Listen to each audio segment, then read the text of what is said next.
Assalamualaikum. Ketemu lagi kita di channel Ngaji Jucipi. Oke, kali ini bertukar pikir kita agak beda dikit. Aku ingin mempromosikan beberapa channel yang menurutku sangat bagus untuk kamu tonton selama masa pandemi terutama. Oke, pertama aku pengen kita semua berpikir bahwa pandemi ini memang negatif, memang banyak dampak yang buruk yang kita rasakan, tapi kita tetap harus bisa mengambil hikmah dari pandemi. Terutama berkat hadirnya pandemi, orang-orang di Indonesia dipaksa untuk lebih kreatif, lebih adaptif, sehingga muncullah akhir-akhir ini banyak konten kreator yang semakin aktif menyebarkan pesan-pesan positif dengan karya-karyanya yang inovatif tentunya. Kalau misalnya pandemi tidak terjadi, kemungkinan konten kreator ini tidak akan terpikir pula untuk membuat konten yang sepositif itu, yang sekreatif itu. Maka kita perlu mensyukuri hal ini. Langsung aja ya. Yang pertama, of course tentu saja channelnya Deddy Kobuzer, yaitunya Close the Door. Di sini banyak sekali ilmu yang bisa kita ambil. Memang sih Om Deddy ini orangnya agak rada-rada juga ya.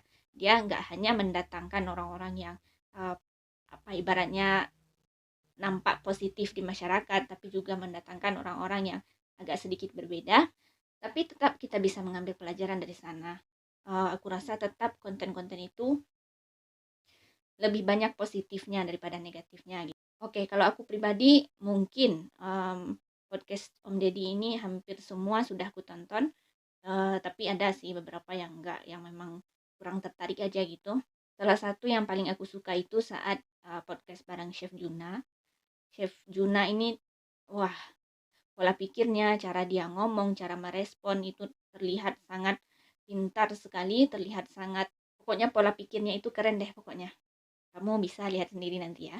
Dan satu hal yang paling aku suka dari Om Deddy ini adalah pola asuhnya terhadap anaknya, parentingnya, yang satu-satunya rule di keluarganya hanyalah jujur.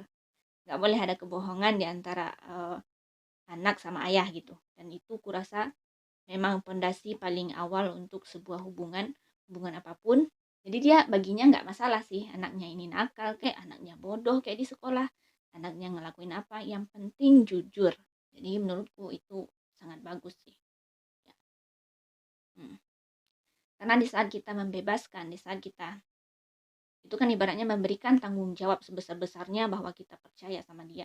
Di saat itu anak nggak akan berani untuk ngapa-ngapain. Maksudnya, ya dia nggak akan berani untuk membuat kesalahan karena dia tidak mau mengecewakan gitu. Sementara kalau kita terus mengekang, terus melarang ini dan itu tanpa menjelaskan apa alasannya, itu kayaknya bakal mental juga gitu. Nah itu salah satu hal yang aku kagumi dari pola asuh Om Deddy. Oke, tapi anyway, podcast dia memang layak untuk didengerin semuanya, rata-rata bagus banget. Membuat kita berpikir, membuat kita kritis, dan memberikan sudut pandang baru untuk memandang sesuatu. Gitu. Yang kedua adalah channelnya Daniel Mananta Network.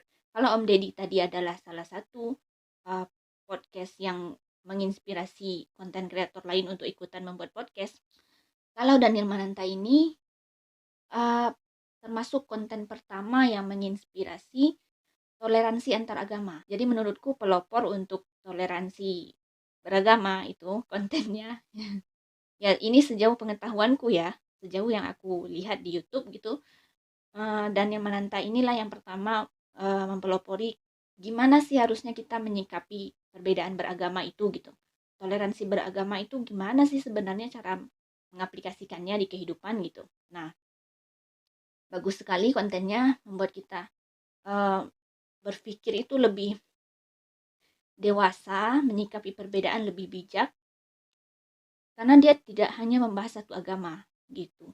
Jadi di sana banyak agama yang dia bahas dari narasumber yang didatangkan. Salah satu yang paling aku suka itu adalah podcastnya dengan Raline Shah waktu itu. Itu keren banget sih, isinya rata-rata daging semua. Ya, dan cara Daniel ini mewawancara, menginterview itu sangat tajam dan dalam gitu. Oke, kamu bisa lihat sendiri nanti ya. Pokoknya insya Allah itu bagus. Yang ketiga, ini sebenarnya aku mengurutkannya bukan berdasarkan yang terbaik sampai yang terburuk ya, tapi ya udah aku acak aja gitu. Yang ketiga adalah konten pemuda tersesat. Tuh, TOP-BGT. Untuk kita yang pengen belajar agama nih, tapi nggak pengen yang langsung kayak ceramah ustadz yang berjam-jam di masjid itu kayak mungkin terasa berat atau gimana. Nah, sangat bagus untuk kita mulai belajar agama dari sini. Di sana ada Habib Ja'far dan Coki Muslim sebagai pencair suasana lah intinya. Biar kajian dakwahnya nggak terlalu serius-serius, tapi bisa juga menghibur gitu. Bagus banget untuk pemula yang pengen belajar tentang Islam lebih jauh. Karena di sana pemuda tersesat ini pertanyaan mereka tuh aneh-aneh, lucu-lucu, kadang nggak masuk akal juga, tapi ya ditanyakan, seru kontennya.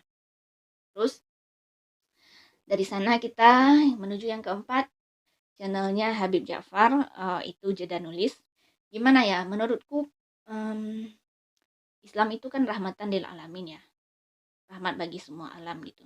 Kalau orang dengan melihat kita tidak merasakan rahmat, malah merasa terancam atau merasa tidak nyaman, itu bukan penggambaran Islam yang seperti seharusnya gitu. Menurutku gitu ya.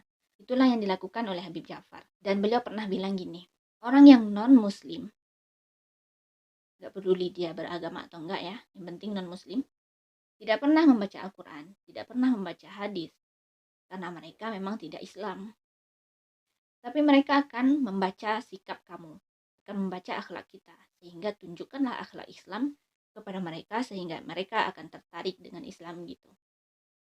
Ya gitu sih menurutku. Cara berislam seperti Habib Ja'far ini sudah sangat baik karena membuat orang-orang di sekitarnya nyaman. Itu dulu yang pertama.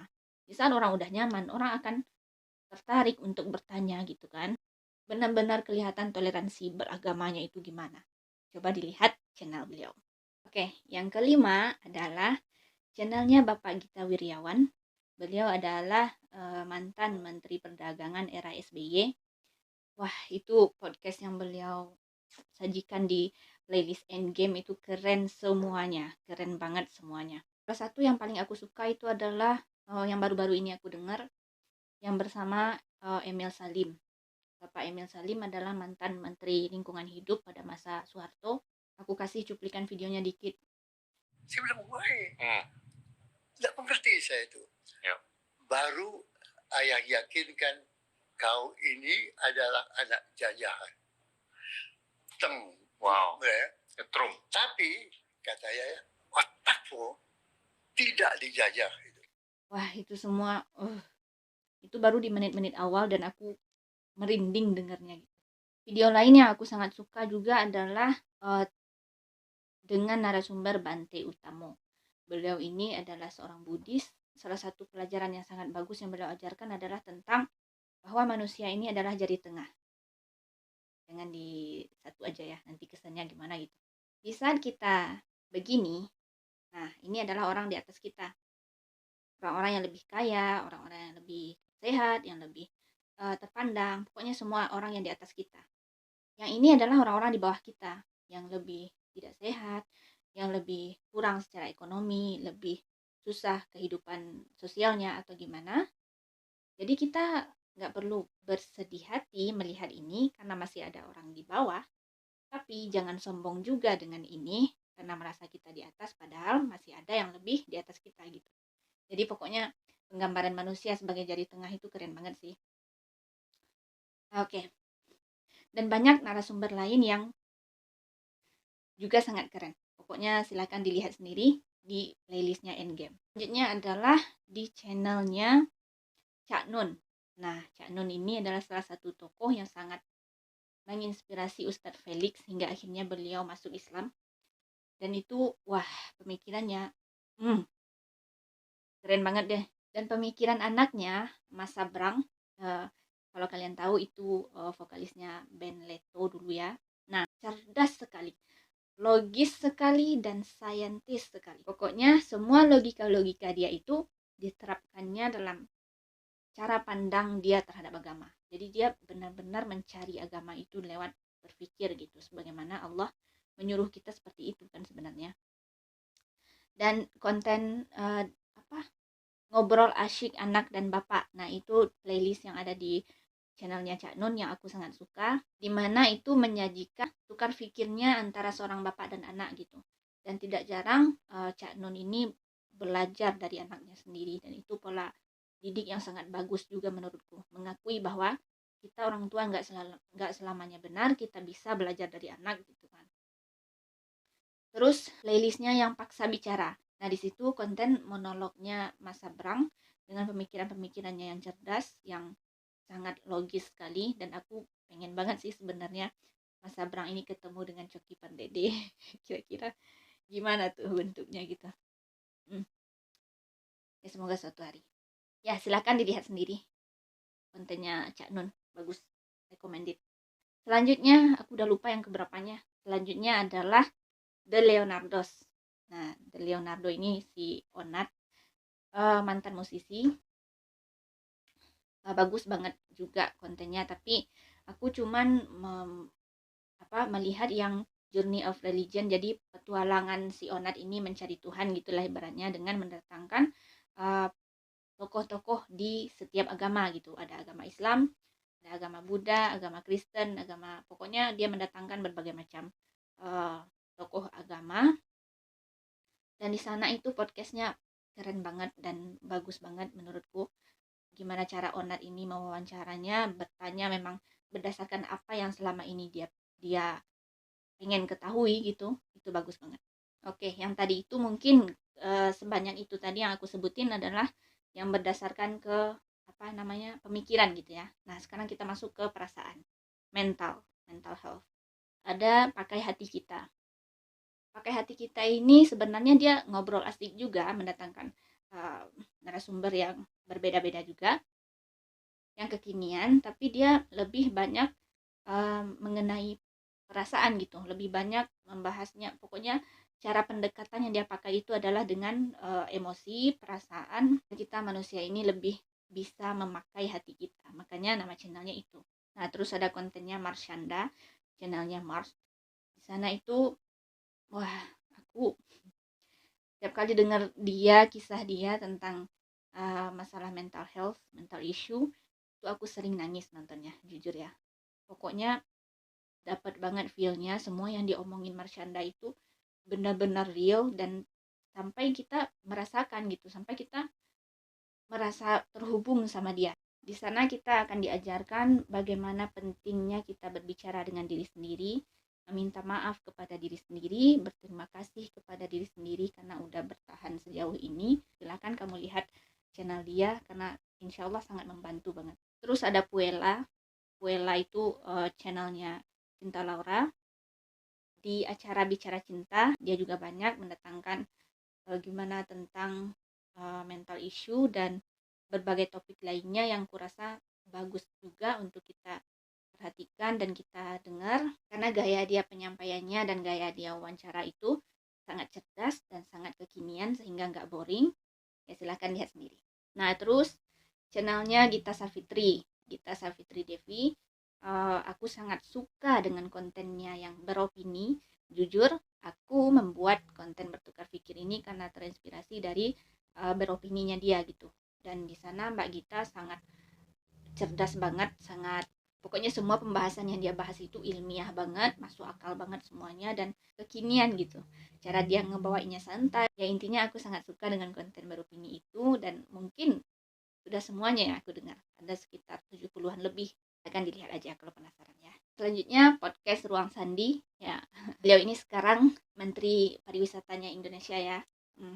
Beliau sedang menggalakkan pariwisata ramah muslim. Nah, jadi fokusnya itu adalah mendirikan musola-musola, mendirikan tempat wudhu, menyediakan kuliner-kuliner yang halal di tempat-tempat wisata, sehingga orang-orang muslim yang ingin berwisata ke Indonesia itu baik dalam maupun luar negeri merasa lebih nyaman dan lebih damai gitu. Sebenarnya untuk semua kalangan, baik muslim ataupun enggak, tapi karena muslim ini butuh gimana ya, mungkin harus sholat 5 waktu, makannya harus yang halal gitu. Nah makanya kita dong makanya beliau fokus untuk wisata ramah muslim, yang artinya untuk non muslim pun akan juga pasti ramah gitu. Program ini sangat bagus untuk kita dukung. Semoga kita doakan wisata Indonesia bisa lebih baik. lebih meningkat sehingga ya bisa membantu ekonomi negara juga tentunya. Selanjutnya adalah segmen ngobam, yaitu di channelnya Gofar, ngobrol bareng musisi. Nah, di sana itu juga sangat bagus, sangat menginspirasi, sangat banyak ilmu yang bisa kita ambil. Yang terakhir yang aku dengar itu salah satunya adalah podcastnya bersama Pamungkas. Di situ terlihat banget gimana Pamungkas ini, wah, ilmu filsafatnya keren deh pokoknya. Pokoknya dia itu musisi tapi pemikirannya filsuf gitu. Wah, keren. Pokoknya silahkan dilihat sendiri. Oke, selanjutnya adalah channelnya Abdur Arsyad. Beliau ini stand up komedian dari Timur. Ya, aduh mama sayangnya dulu yang terkenal banget. Sekarang ini dia sibuk bikin konten yang aku suka itu, ya rata-rata semua aku suka sih di playlistnya Bang Abdur. Yang terbaru dia bikin tentang behind the scene. Scene-nya scene dosa. SIN. Itu sarkas banget, cerdas banget, dan ya pokoknya banyak sih konten dia yang aku suka. Silahkan dilihat sendiri. Matematikawan yang sangat cerdas, sangat kritis, sangat lucu juga, dan konten-kontennya sangat inspiratif lah intinya. Oke, selanjutnya adalah Alfi Alfandi. Nah, aktor yang dulu pernah memerankan UJ dan saat itu dia mendapatkan hidayah. Nah, sekarang banyak konten-kontennya yang bertemakan tentang dakwah Islam tapi dibawakan dengan sangat milenial sekali, sangat santai sekali. Salah satu podcastnya di playlist adalah Bid'ah, bicara tentang hidayah tapi disingkat jadi Bid'ah.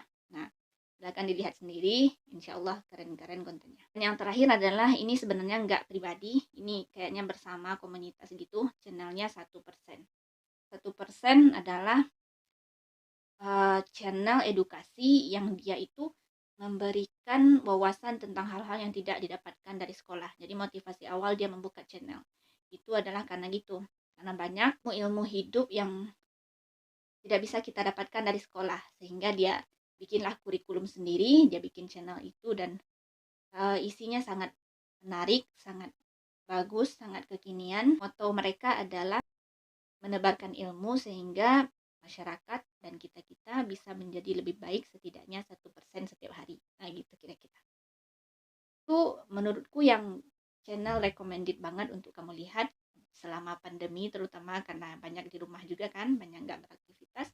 Silakan kita isi waktu-waktu kita dengan melihat-lihat konten yang positif yang membuat membuat kita terangsang untuk berpikir, untuk introspeksi diri, untuk lebih mengenal diri, lebih mengenal Tuhan, lebih mengenal lingkungan sehingga kita bisa toleransi. Ya intinya channel-channel tadi itu bertemakan itulah. Kalau kamu punya channel yang menurut kamu recommended dan belum aku sebutin, silakan ditulis di kolom komentar karena aku bakal sangat berterima kasih karena aku bisa menemukan channel itu dari kamu. Nah gitulah intinya. Oke, bye. Assalamualaikum.